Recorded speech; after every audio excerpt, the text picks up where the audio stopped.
31. I got one. There's like one for me, you, Tanya, and Ted. Hey guys, good morning to this news conference. In a moment with FBI Director Kash Patel and Joseph Nocella. We're going to learn a lot more about these arrests that happened across the country this morning. 31 people facing charges in some big names. You mentioned the extended chauncey-billups, current coach of the portland-trailblazers, and an NBA Hall of Famer back for this playing career, as well as active NBA player terry-rozier and a former NBA player and coach Damon Jones. Those are the big names right now that we're tracking. But Procedural, we know, was under federal investigation related to there was unusual betting activity, unfortunately, under the army. We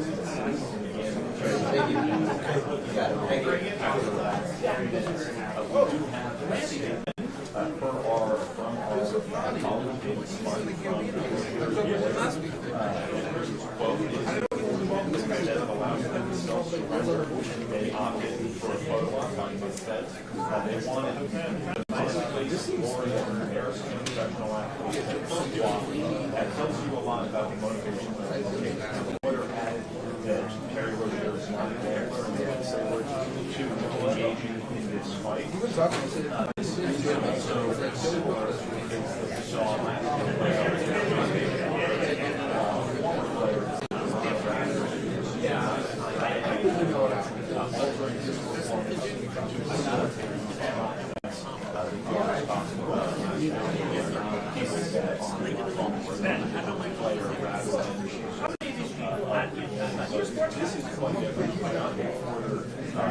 How about? All right, so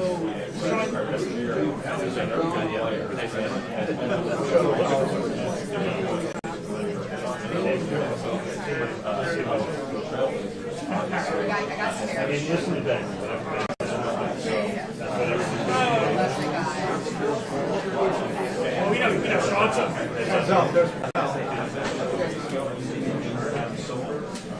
Call for more regulation regarding sports gambling. And I should add that the chauncey-billups allegations we're told at this point are related to a poker scheme involving the Italian American mafia. So it looks like this is about to be going pretty quickly. We'll send it back to you guys. good morning, everybody. We're going to start in 5 minutes. I just want to go over a couple of things with you. I can go over with you the order of speakers. The U.S. Attorney is going to speak first and welcome everyone. That's U.S. Attorney Joseph Nocella. Then FBI Director Kash Patel will speak. He will then turn the podium over back to U.S. Attorney Nocella, who will go over a detailed summary of both indictments. Following U.S. Attorney Nocella, it will be FBI Assistant Director in Charge Christopher Raia, R-A-I-A. He's in charge of the FBI's New York field office. He will be followed by Homeland Security Investigations Special Agent in Charge Ricky Patel. And after Ricky Patel, Police Commissioner Jessica Tisch will deliver remarks. There will be some other people standing up here at the podium who will not have speaking roles. You may recognize some of them. It'll be Chief of Detectives Joe Kenny will be up here, but he will not make remarks. Homeland Security Investigations Special Agent in Charge Mike McCarthy from Newark will be standing up here also. And the Executive Director of the Waterfront Commission, Phoebe Sorial, will also be up here but not make remarks. The U.S. Attorney is going to introduce them in his welcoming remarks. We will take some questions after all of the speakers have finished speaking. We're not going to take any off-topic questions. We're just taking questions on the two indictments here today. The indictments are unsealed right now, so we have copies of the, well, it looks like most of them are gone now, but there were copies of the indictments and the detention letter on that table. And I'm going to email them out to everyone on our media list as well. You will see that in the detention letter, which is the organized crime case, the rigged poker game case, there are pictures in that filing. You're free to use the pictures that are in the filing, or if you want JPEG copies of the pictures, we've put them in a Dropbox. So if you want the JPEG versions of those pictures, send me an email, and I'll send you an invitation to the Dropbox, so you'll have access. You can then download those pictures, okay? And as to probably two of the defendants here that are getting the most media interest, Chauncey-Billups and terry-rozier, they're going to appear in federal courts in the districts where they were arrested. Terry-Rozier will be appearing in federal court in Orlando, Florida, sometime this afternoon. I can't tell you precisely, but sometime around 1 or 2 o'clock. Chauncey-Billups in federal court in Portland. I don't know approximately what time that would be. They will both be arraigned on their indictments. They're in separate indictments, but they'll be arraigned on their indictments here in Brooklyn at a future date. The defendants that were arrested here in our area will be arraigned across the street sometime this afternoon. I believe there's about 31 people in custody, and others will be, there will be some who will self-surrender. So that's where things stand right now. Okay, so I'm going to go get the speakers, and we'll start in a couple of minutes, okay? Anybody have any questions? Your email address? It's John, John, dot Marzulli, Marzulli, at usdoj.gov. Thank you. Okay, see you in a couple of minutes. Can you spell your last name again? Marzulli.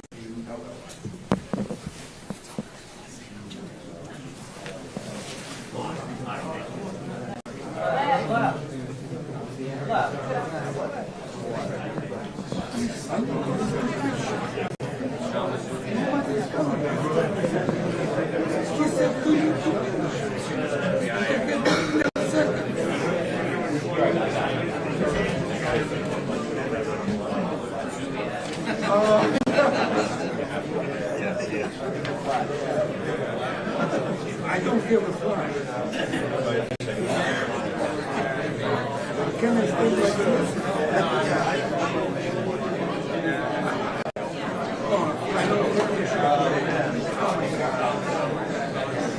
Next time I will be there.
No pressure from the roll camera.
Heads up. Here we go.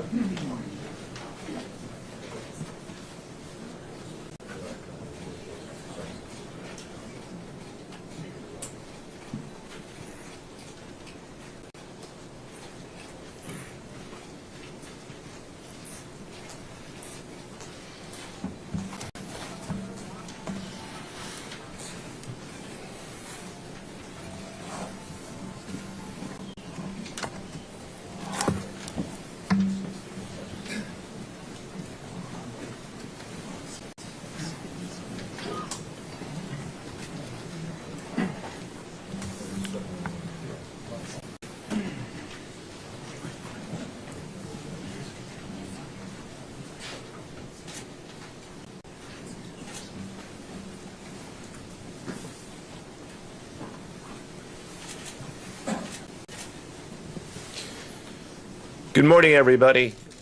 My name is Joseph Nocella. I am the United States Attorney for the Eastern District of New York. I'd like to welcome you here today. In addition, we have with us today FBI Director Kash Patel, FBI Assistant Director in Charge Christopher Rea of the New York Field Office, Special Agent in Charge of the New York Field Office Leslie Bakshi's, New York Special Agent in Charge of Homeland Security Ricky Patel, Newark Special Agent in Charge of Homeland Security Michael McCarty, Police Commissioner Jessica Tisch, Chief of Detectives Joseph Kenny, and the Executive Director of the Waterfront Commission, Phoebe Sorrell. I'm now going to turn the podium over to FBI Director Kash Patel. Good morning. Today we are here in New York to announce a historic arrest across a wide-sweeping criminal enterprise that envelops both the NBA and La Casa Nostra. The men and women up here standing with me represent a small portion of the leadership team that brought profound justice in an era that needed it more than any. I'll just highlight some of the details in the case and the FBI work, and then you'll hear from the others. But as you now know, individuals such as Chauncey-Billups, Damon Jones, and Terry-Rozier were taken into custody today, former, current NBA players and coaches. What you don't know is that this is an illegal gambling operation and sports rigging operation that spanned the course of years. The FBI led a coordinated takedown across 11 states to arrest over 30 individuals today responsible for this case, which is very much ongoing. Not only did we crack into the fraud that these perpetrators committed on the grand stage of the NBA, but we also entered and executed a system of justice against La Casa Nostra to include the Bonanno, Gambino, Genovese, and Lucchesi crime families. And you'll hear more about those details today. The charges and the arrests that were taken down across this country range from wire fraud, money laundering, extortion, robbery, illegal gambling. This FBI will leave no room for any perpetrator of crime across this country.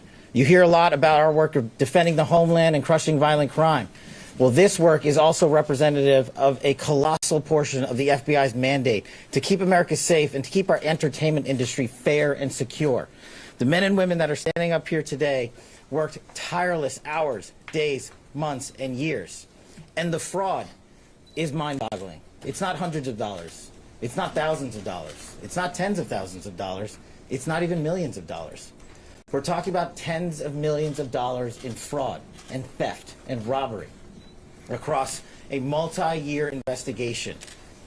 And we could not have done it without our interagency partners that are before us today. The NYPD, HSI, and teams of law enforcement officials from around the country made this day possible. It takes a team to bring this kind of justice, sweeping justice, into the halls of the United States courtrooms, where our brave United States Attorney has led this prosecution.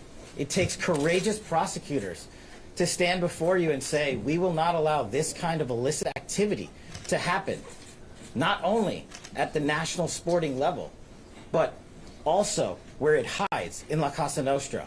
And when these two collided together, they perpetrated a fraud that is historic in terms of not just money, but the scheme and the deceit that they utilize to steal and swindle people from money, to include crypto fraud. This is an operation that showcases to you that under President Trump's administration, there is no room for any type of criminal behavior, be it on the world's largest stage or in the back rooms of tiny parlors where guard games are being played.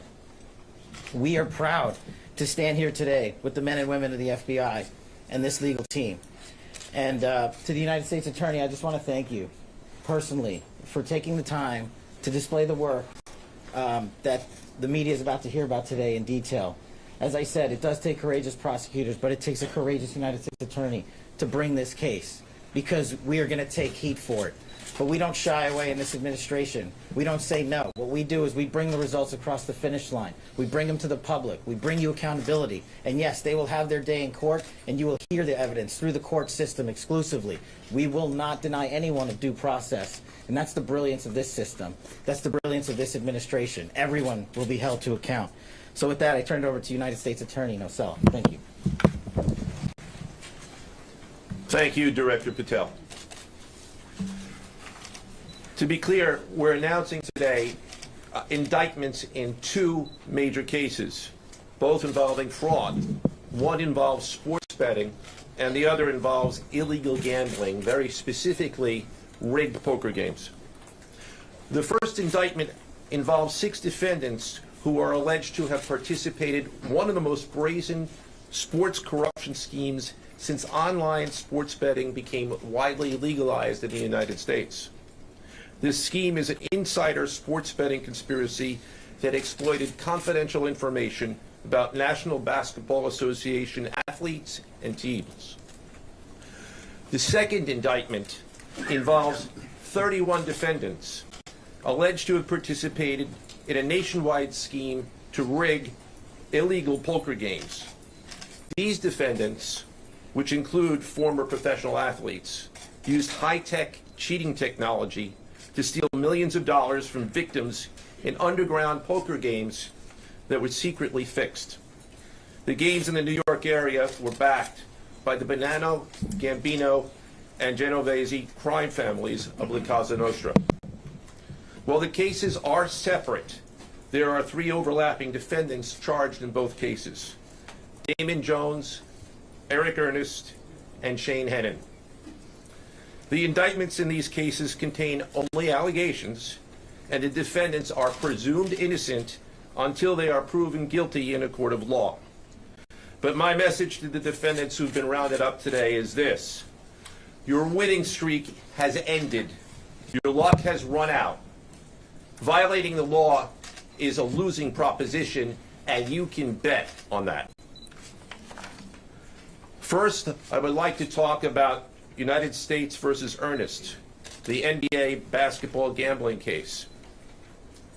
The defendants in this case are Eric Ernest, Marvez Farley, Shane Hennon, De Niro Laster, Damon Jones, a former NBA player and coach, and Terry-Rozier, a current NBA player.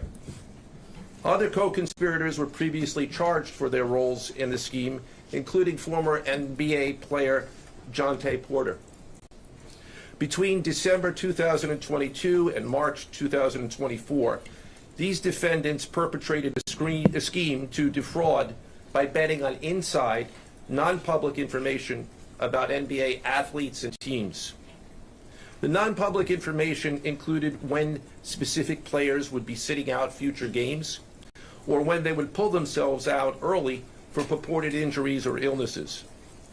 They relied on corrupt individuals, including Jones and Rozier. They also misused information obtained through long-standing friendships that they had with NBA players and coaches. And in at least one instance, they got their information by threatening a current player, Porter, because of his pre-existing gambling debts. Defendants used this non-public information to place hundreds of thousands of dollars in fraudulent bets, mostly in the form of prop bets on individual player performance. The bets were placed through online sports books and also in person at casinos. The defendants relied on a network of straw bettors to place the maximum amount of bets to increase their potential profits. Most of these bets succeeded, and the intended losses were in the millions of dollars. The defendants then laundered their illegal winnings in various ways: peer-to-peer platforms, bank wires, and simple cash exchanges. The indictment details specific examples where the defendants profited from illegal gambling and illegal betting on various NBA games about the performance of players on, among other things, the Charlotte Hornets, the Portland-trailblazers, the Los Angeles Lakers, and the Toronto Rangers. Each defendant in the NBA basketball gambling case has been charged with conspiracy to commit wire fraud and conspiracy to commit money laundering. Now, I would like to turn to the other case, United States versus Aiello, the rigged poker game case. Beginning as early as 2019, the defendants in this case orchestrated a scheme to use wireless cheating technology to run rigged poker games across the United States, including in the Hamptons, Las Vegas, Miami, and Manhattan. The scheme targeted victims known as, quote, fish, who were often lured to participate in these rigged games by the chance to play alongside former professional athletes who were known as, quote, face cards. The so-called face cards included the defendant Chauncey-Billups, who at the time of the scheme was a former NBA player and is currently the head coach of the Portland-trailblazers, and also Damon Jones, a former NBA player and coach. What the victims, the fish, didn't know is that everybody else at the poker game, from the dealer to the players, including the face cards, were in on the scam. Once the game was underway, the defendants fleeced the victims out of tens or hundreds of thousands of dollars per game. The defendants used a variety of very sophisticated cheating technologies, some of which were provided by other defendants in exchange for a share of the profits from the scheme. For example, they used off-the-shelf shuffling machines that had been secretly altered in order to read the cards in the deck, predict which player at the table had the best poker hand, and relay that information to an off-site operator. The off-site operator sent the information via cell phone back to a co-conspirator at the table, and that person at the table was known as the quarterback. The quarterback then signaled secretly the information he had received from others to others at the table, and together they used that information in order to win their games and to cheat the victims. Defendants used other cheating technologies such as poker chip tray analyzers, which is a poker chip tray that secretly reads cards using a hidden camera, special contact lenses or eyeglasses that could read pre-marked cards, and an X-ray table that could read cards face down on the table. What you see depicted on the screen right now is an example of the X-ray table that reveals the cards. Although they are face down on the table, they can be read because of the X-ray technology. The Mafia, specifically members and associates of the Bonanno, Gambino, and Genovese organized crime families, had pre-existing control over non-rigged, illegal poker games around New York City. As a result, they also became involved in the rigged poker games, helping to organize the games and taking a cut of the proceedings, and working to enforce the collection of debts. The defendants laundered their proceeds, including through cash exchanges, the use of multiple shell companies, and through cryptocurrency transfers. As part of the scheme, some of the defendants and their co-conspirators also committed acts of violence, including the gunpoint robbery of a person in order to obtain a rigged shuffling machine, and extortions that were perpetrated against victims in order to ensure that they repaid their gambling debts. Defendants who participated in the rigged poker scheme are charged with wire fraud conspiracy. Other defendants have been charged with crimes including illegal gambling, money laundering, Hobbs Act robbery, and extortions. This case demonstrates our office's unrelenting commitment to fighting the scourge of organized crime in whatever form it takes. I'd like to conclude my remarks by thanking the incredible hard work of our law enforcement partners, including the FBI, Homeland Security, the NYPD, and the Waterfront Commission. I also want to thank the dedicated prosecutors who built these two cases and who are standing to my right. Benjamin Weintraub, David Bourbon, Caitlin Farrell, Michael Gibaldi, Irisa Chen, and Sean Sherman. They had the assistance of paralegal specialists Liam McNett, John Schneider, Marlene Bosler. Also deserving of our thanks because of their outstanding investigative work on the NBA case are FBI Special Agents Russell Lantier, Dominic Mariani, Amy Giarosa, Shane Wilkins, and Supervisory Special Agent Luke Hardison. On the rigged poker game scheme, outstanding work was performed by FBI Special Agents Thomas Cribbin, Jeff Boriola, Jonathan Corona, Alexander Silverman, Amy Campanaro, and Supervisory Special Agent Michael Malahi, as well as NYPD Task Officer James McCullough, and from Homeland Security, Supervisory Special Agent Charles Freund, and from the Waterfront Commission, Detective Paul Shimborski. Finally, I want to note that the investigations in both cases are ongoing, and we encourage anyone with information about either scheme to please contact the FBI. Now I would like to turn the podium over to Special Agent in charge of the New York Field Office, I should say the Assistant Director in charge of the New York Field Office of the FBI, Christopher Rea. Chris?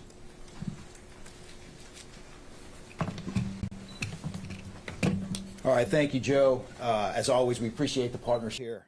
Can't do any of this without you and your team, so thank you. Also want to publicly thank the director for coming down from D.C. The director's a very busy person, and for him to come down should tell you the importance of this historic case. I'm Christopher Rea, the Assistant Director in charge of the FBI New York Field Office. Today, as you've heard, our office conducted a massive nationwide takedown from 2 indictments of 34 defendants for their alleged involvement in 2 separate illegal poker and sports betting schemes where, as you heard, the odds were rigged in their favor.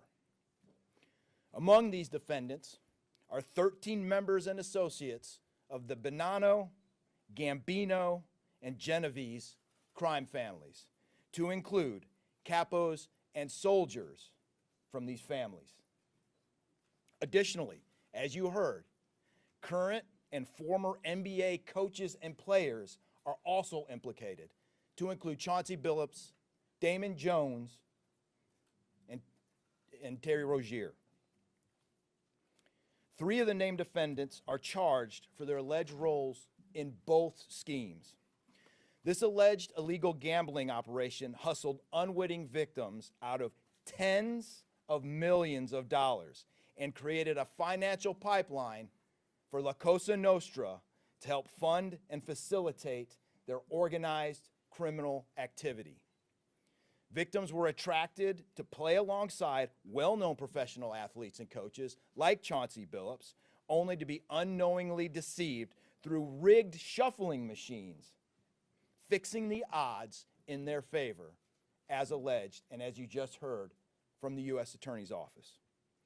This alleged scheme wreaked havoc across the nation, exploiting the notoriety of some and the wallets of many to fund the Italian crime families here in New York. Let me be clear about this fact. The FBI has not and will never take their eye off the ball when it comes to Italian organized crime in this city, specifically the LCN and the 5 families here in New York. We are not going to permit any criminal enterprise, whether it be Italian organized crime, Asian organized crime, Eurasian organized crime. We're not going to permit any of those organized crimes, families, and organizations to operate in our city or our country, as evidenced by the 11 states that were also participating in this operation today.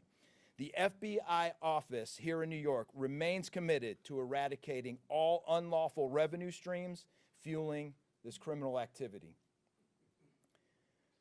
As with most cases we've worked, this is only the tip of the iceberg for the FBI and the U.S. Attorney's Office.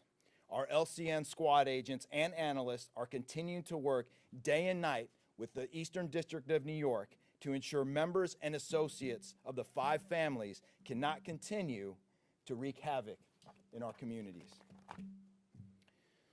Today would not have been possible without the tireless efforts and dedication of the FBI New York Eurasian Organized Crime Task Force, which, as you heard, was led by Supervisory Special Agent Luke Hardison, and the Italian Organized Task Force, which was led by Supervisory Special Agent Mike Malahi. And coincidentally, Supervisory Special Agent Malahi is going out on a positive as he is retiring at the end of this month for 30 years of dedicated service to the FBI, and that deserves a hand.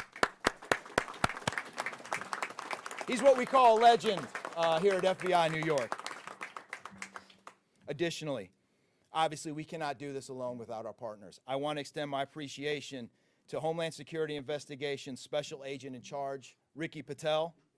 Of course, we do nothing in this city without the NYPD. New York City Police Department Commissioner Jesse Tisch, thank you, ma'am, for all your work and all your resources that you dedicated to this. And New York Waterfront Commissioner Phoebe Soriel for their agency's assistance and support throughout this lengthy and complex investigation. Our collective efforts ensured these subjects will face accountability, like the director said, for their alleged wrongdoings. Thank you, and I'll now turn it over to Special Agent in charge of HSI, Ricky Patel.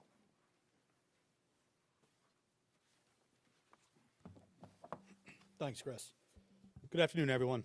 My name is Ricky Patel. I'm the Special Agent in charge for Homeland Security Investigations here in New York. This morning, hundreds of special agents and investigators with HSI, the FBI, the New York Waterfront Commission, and the NYPD descended upon the homes of individuals who for years have operated with the false sense of impunity, a false sense of incivility. In the early hours of today, across 9 states coast to coast, dozens of defendants were arrested and will face the consequences of their alleged crimes. This was their wake-up call. With the alleged involvement of 3 La Cosa Nostra crime families, 1 NBA head coach, a Hall of Famer, no less, and former NBA players, the years of investigative work that culminated with this morning's operation seem reminiscent of a Hollywood movie. But this wasn't luck, and this wasn't theatrics. This was an evidence-driven, relentless, and unified effort among law enforcement. Through what we have dubbed Operation Royal Flush, HSI New York, along with our task force personnel from the Waterfront Commission, first uncovered this scheme more than 4 years ago. Agents and investigators dedicated countless hours and sleepless nights in identifying the criminal network, dissecting communications and patterns, and following the money with precision. We built a case, piece by piece, and what we discovered was a sprawling criminal enterprise that utilized cutting-edge technology and various methods of deception to dupe unsuspecting gamblers into paying up so that these defendants could cash out. As alleged, this sophisticated conspiracy cheated victims out of at least $7 million and placed the public and the defendants alike at risk. This case involved global reach, financial depth, and the patience to dismantle complex financial criminal enterprises from the inside out. When criminal organizations attempt to launder profits through our country, HSI connects the dots and shuts it down. To anyone who thinks intimidation, fraud, or violence will shield their profits, understand this.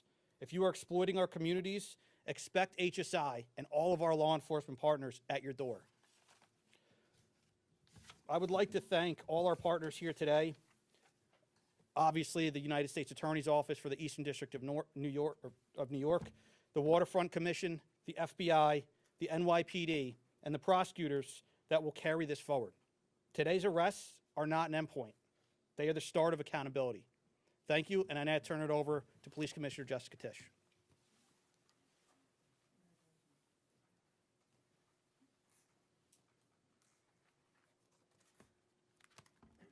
Good morning.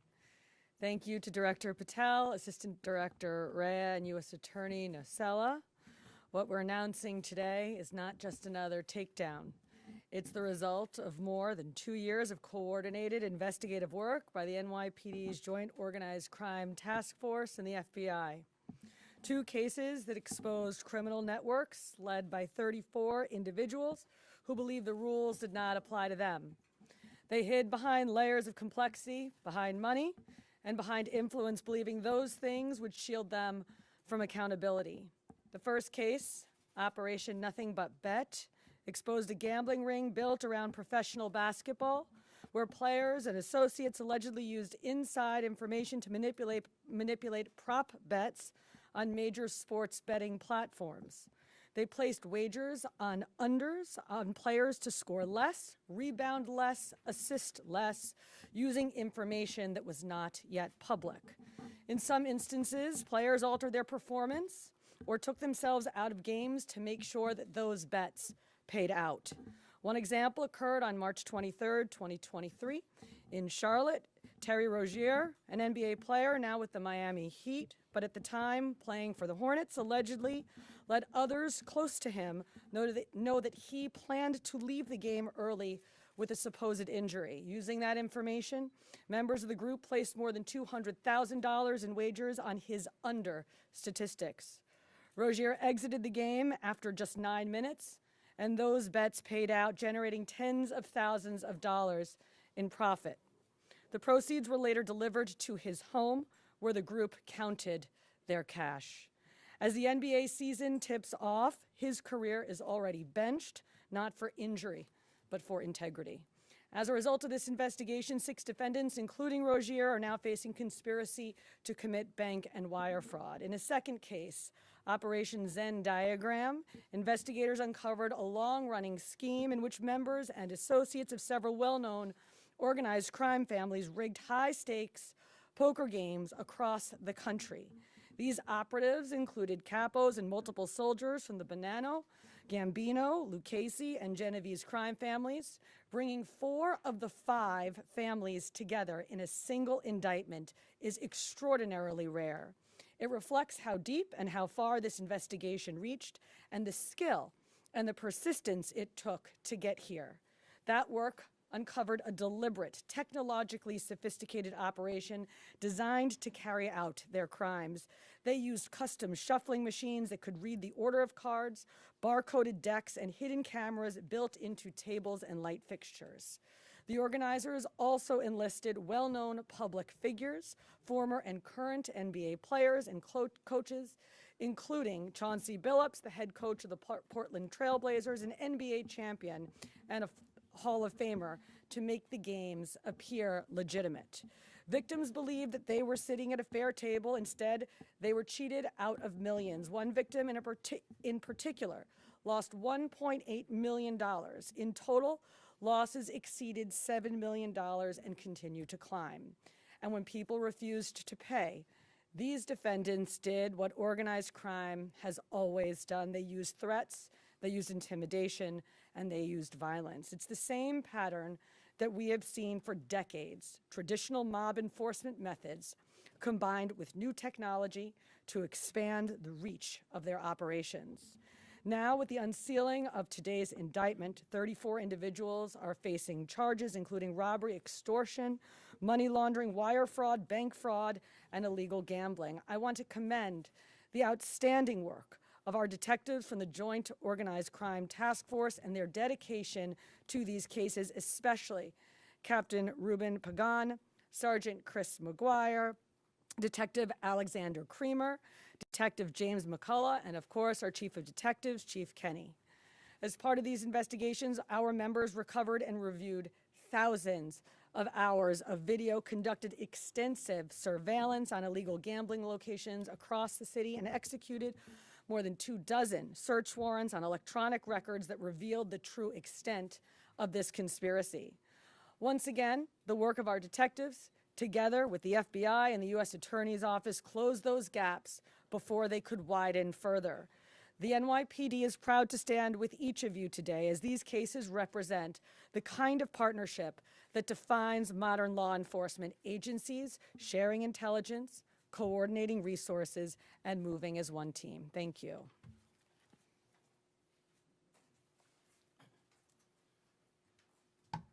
If anyone has any questions that they'd like to ask, now is the time. I had a question about the structure of the case. Is it the investigation into one case, did that lead into the discovery of the other? If you could talk more about the link between the two.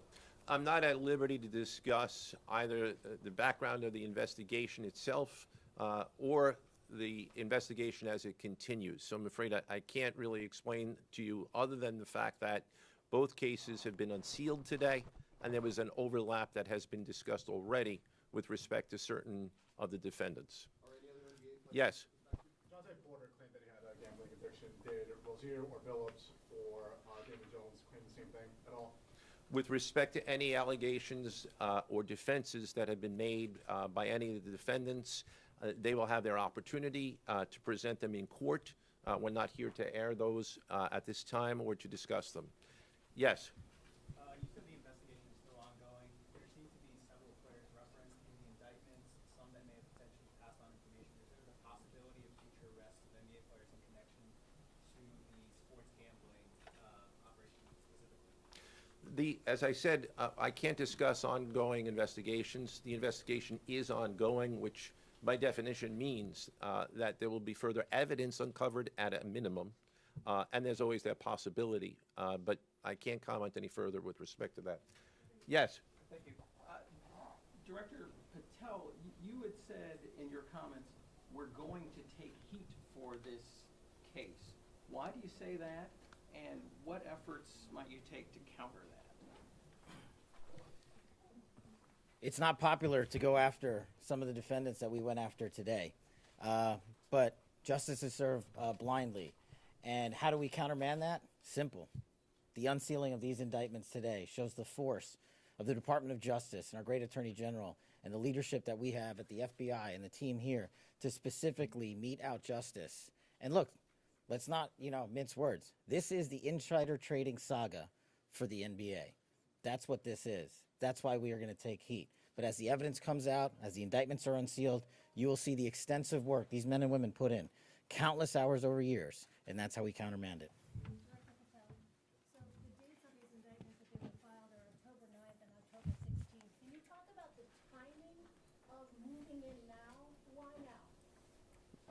We will not publicly discuss the timing of when we do takedowns. I will only say that we do takedowns in a coordinated fashion with our law enforcement partners and the U.S. Attorney at the appropriate time to make sure that we ensure the integrity of the investigation, as the United States Attorney said, an investigation that is very much ongoing. Director Patel, you said insider trading for the NBA. What are the implications of this case for other sports leagues and for the legal gambling industry in general? Simple. If you're participating in the legal gambling industry, you got nothing to worry about. If you're participating in illegal conduct, you got everything to worry about, and this case shows it. Did the illegal conduct cross with the legal sports betting platforms in any capacity? And if so, is that the search warrants that the police commissioner just referenced? I'm not sure I quite understand your question. You're asking if the illegal conduct... If it crossed with, like, the sports betting industry, or the online sports betting industry in any capacity? The sports books themselves are victims in this case. They themselves did not, as far as our investigation has concluded, they did not perpetrate anything unlawful. So are you able to say which sports books or online outlets they use to make these bets? I'm not going to respond to that at this time, but that information will be made public. Yes? Can you identify the access point where these co-conspirators were able to recruit these, famous people to partake in the schemes? When you say the access point, They were able to recruit them? I'm not sure which case you're referring to. Both. So Well- Rozier, how he was recruited, Damon Jones in the NBA scandal, and then Billups for the poker game. We're not at liberty to say that at this time. That will be revealed in due course. Yes? He was being... What is your question, sir? Hey, thanks for being here. You just said that the sports books themselves are the victims, at least in the indictment involving terry-rozier and others. They're among the victims. Okay, but those companies make, as we all know, they make a crazy amount of money off of a lot of everyday Americans make bets and mostly lose them. Are you concerned with a jury potentially not being sympathetic in a case where the victims, as you say, are these multi-million or billion-dollar gambling companies? Let me repeat that all of the defendants themselves are presumed innocent. We believe that at a trial, when they have the opportunity to present their defenses, if they chose, because they're not required to, we will come forward with the evidence to demonstrate their guilt. Yes? I'm sorry. Did the NBA cooperate with this investigation at all? The answer to your question is yes, the NBA has cooperated with the investigation. Yes, sir. There's been reason to believe there's an associated college basketball element to this. Can you confirm that, or is there another investigation or part of this investigation that will affect college basketball? The investigations that we announced today did not involve college basketball. Last question. Yes. There was an emphasis on the Italian crime presence, organized crime in New York. Can you give us a sense of the strength and status of Italian organized crime in New York right now? No, I'm sorry. That would be a question that goes beyond what we're here to discuss today, which is these two indictments. Thank you. Everybody.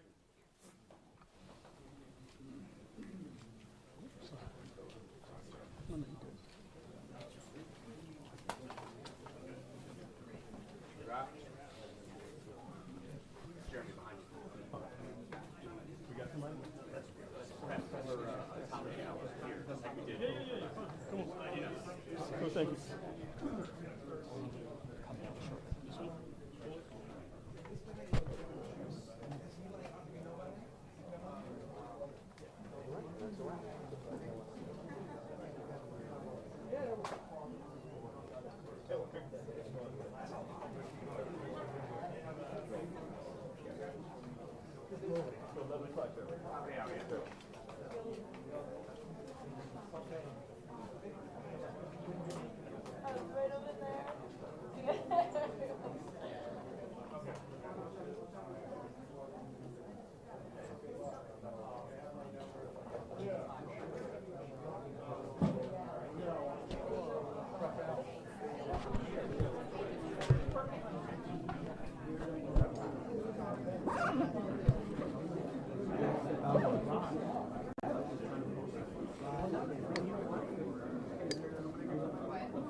No, I get it. Are you based down there?